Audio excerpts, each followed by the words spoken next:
Hello दोस्तों, आज की हमारी कहानी है क्या घर का काम काम नहीं होता। सुबह 5 बजे ट्रिंग टंग अलार्म घड़ी की आवाज़ आते ही सौम्या ने अपना एक हाथ चादर से निकालकर अलार्म घड़ी को बंद कर दिया और वापस सिर से पांव तक चादर तानकर सो गई। तभी सासू माँ निर्मला जी की कर्कश आवाज़ उसके कानों में पड़ी। अरे बहू, तुम्हारी मत मारी गई है। आज कहाँ हो, क्या कर रही हो? कुछ खबर भी है? जाने कब की सुबह हो गई।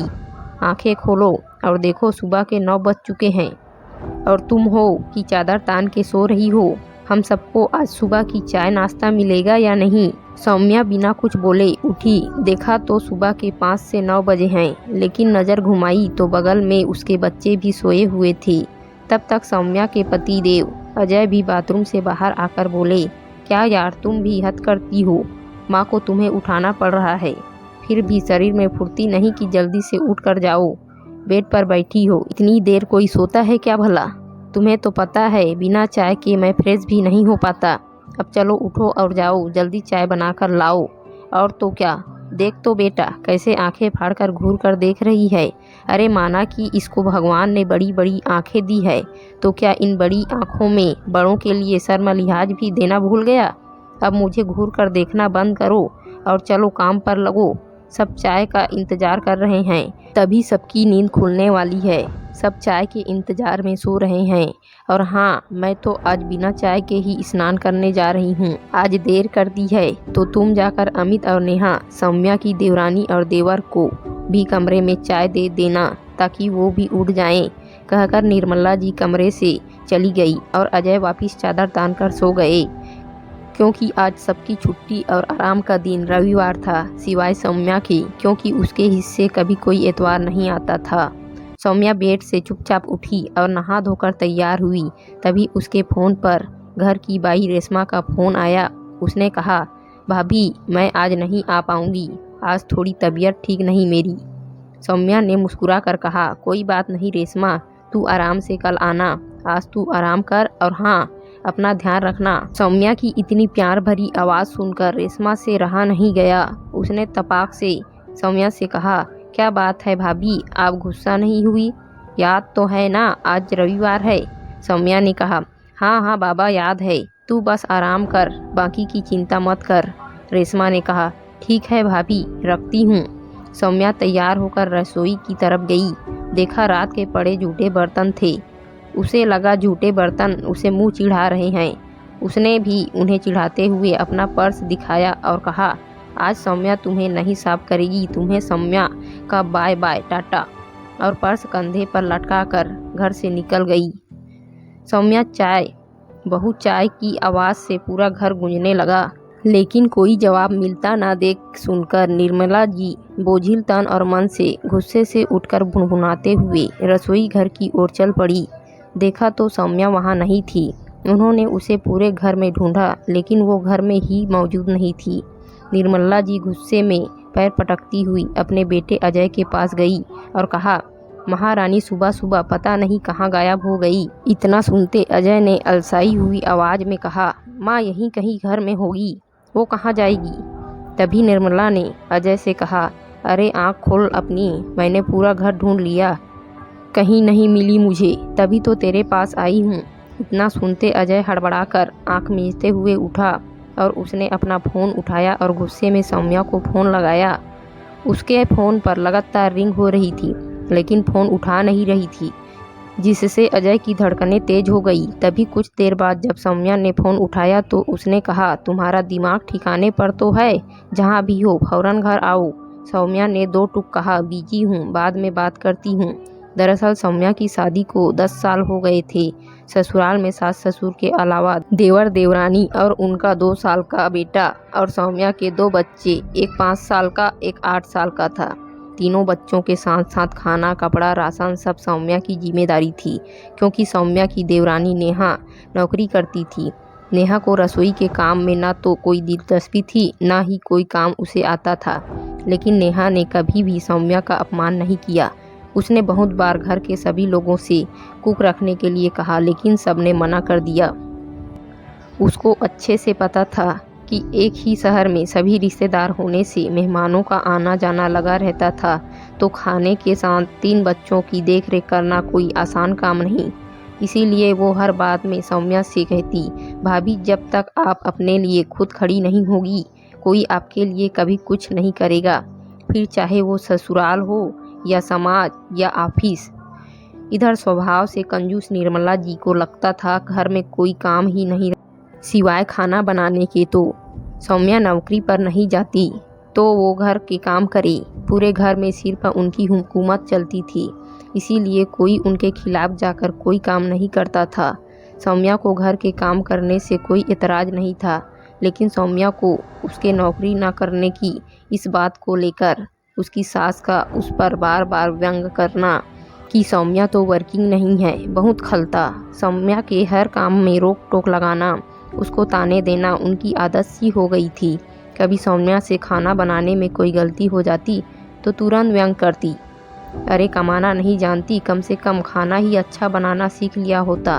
कभी सौम्या की तबीयत खराब होती तो कहती, पहले काम पर जाने वालों को ऑफिस भेज दो, नाश्ता कराकर फिर पूरा दिन करती रहना आराम। तुमको और काम ही क्या है आराम करने के सिवाय, तुम क्या जानो काम क्या होता है। सौम्या को सबसे ज़्यादा गुस्सा तब आता जब सास के साथ साथ अजय भी उनकी हाँ में हाँ मिलाना शुरू कर देते। कल शाम यानी बीते शनिवार को भी यही हुआ। सौम्या ने सवेरे से कुछ नहीं खाया था। थकान और सिर दर्द से उसका हाल और भी बुरा हो रहा था, पर घर में सौम्या की पीड़ा समझने वाला कोई ना था। तबीयत ठीक ना होने की वजह से थोड़ी देर ही दोपहर में लेटी थी और उसकी आंख लग गई, जिस वजह से उर्मिला के शाम की चाय थोड़ी लेट हो गई। भागती हुई सौम्या चाय लेकर अपनी सासू माँ के पास पहुँची तो वो टेप रिकॉर्डर की तरह उसको देखते बोलना शुरू हो गई, तुम्हारे बाप ने कौन सा कुबेर के खजाने से मेरा घर भर दिया है, जो तुम जब देखो तब मौका मिलते महारानी जैसी अपने कमरे में जाकर एसी चालू करके पसर जाती हो। अपने मायके में भी एसी देखा था कभी? किसी काम काज के लायक नहीं हो तुम। है नेहा को देखो, दहेज भी अच्छा लाई है और 4 पैसे भी कमाकर घर में लाती है। सौम्या की आंखों में आंसू आ गए।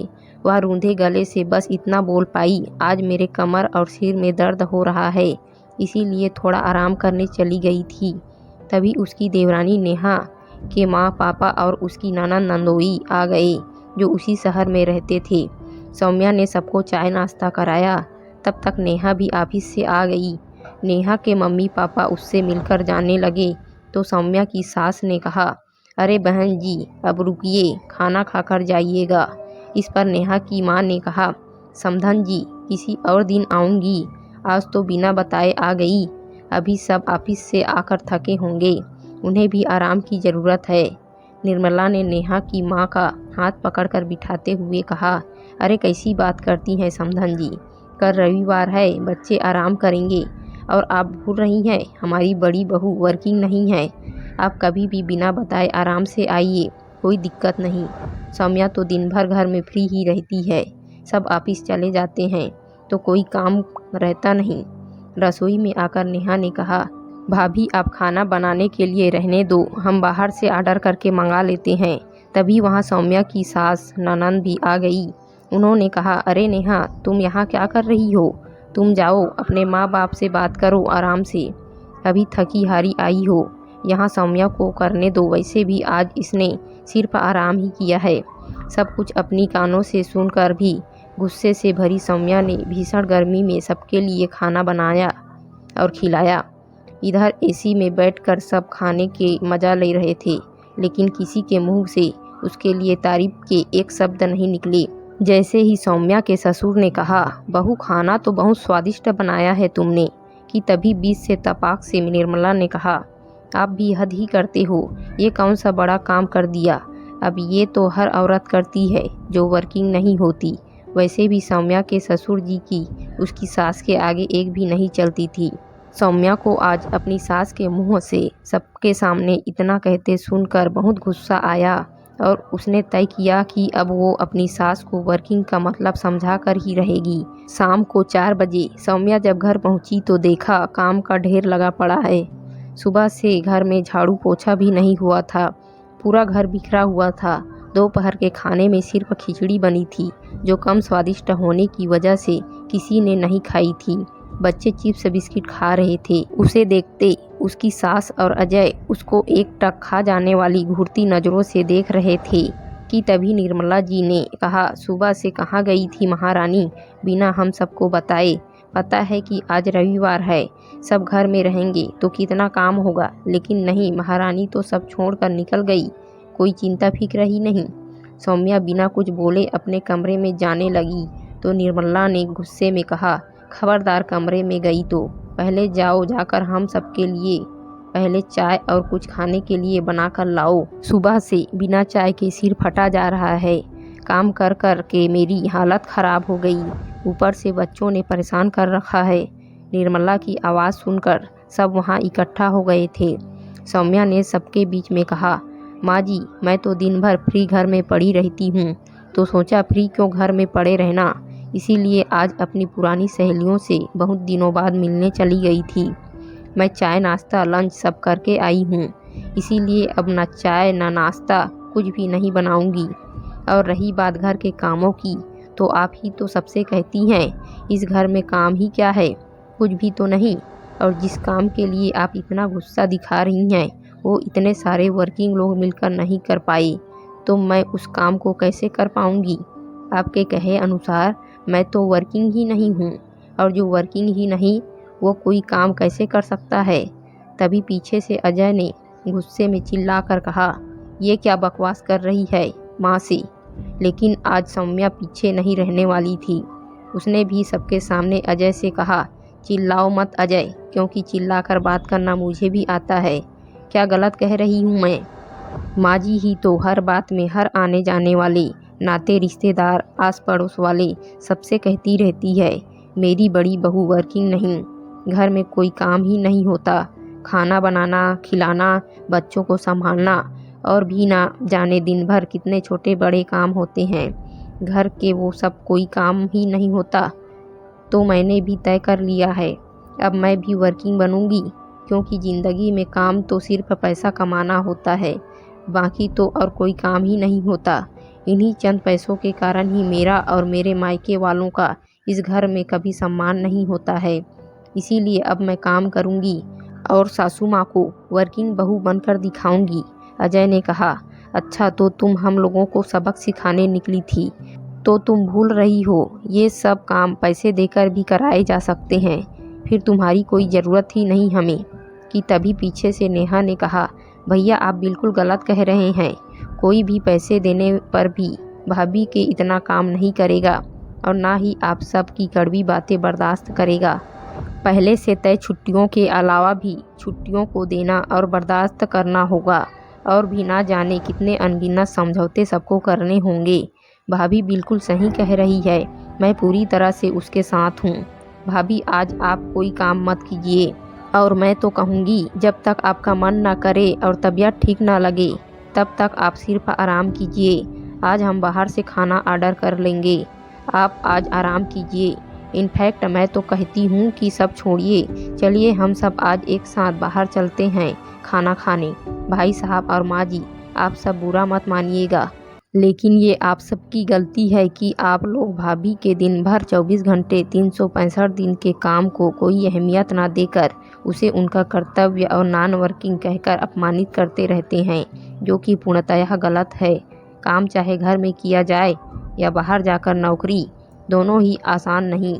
इसीलिए हम सबको दोनों ही कामों को एक जैसा सम्मान देना चाहिए, क्योंकि पैसा और गृहस्थी दोनों एक दूसरे के पूरक हैं। बाकी आप सबकी मर्जी, जो अच्छा लगे कीजिए। मुझे तो भाभी की अहमियत बहुत अच्छे से पता है, इनकी वजह से ही मैं ऑफिस में बेफिक्र होकर काम कर पाती हूँ, वरना घर के काम और बच्चे की चिंता के साथ ऑफिस का काम इतने आराम से कभी ना कर पाती।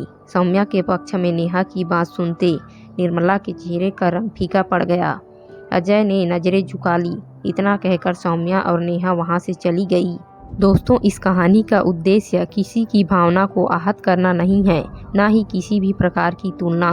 कहानी का मनोभाव ये है कि आज भी समाज में अधिकतर घरों में कामकाजी और गैर कामकाजी महिलाओं के बीच कभी सास ससुर तो कभी खुद पति हमेशा तुलना करते रहते हैं और उनका अपमान करते रहते हैं, जो कि पूर्णतः गलत है। सबकी अपनी जगह अपना महत्व है जिसे हमें समझना चाहिए और हर महिला को उचित सम्मान देना चाहिए। कई घरों में कामकाजी महिलाओं से भी ये उम्मीद की जाती है कि वो ऑफिस के साथ साथ घर के पूरे काम भी करें और उसमें उनका कोई सहयोग भी नहीं करता, ये कहकर कि नौकरी करना तुम्हारी मर्जी है, घर के काम तो करने ही होंगे। मेड लगाने की भी मनाही कर दी जाती है। इसीलिए किसी भी महिला के साथ अगर इस तरह का अपमानजनक व्यवहार हो रहा हो तो उसे खुद ही उसके खिलाफ कदम उठाना चाहिए। चुप रहकर बर्दाश्त नहीं करना चाहिए।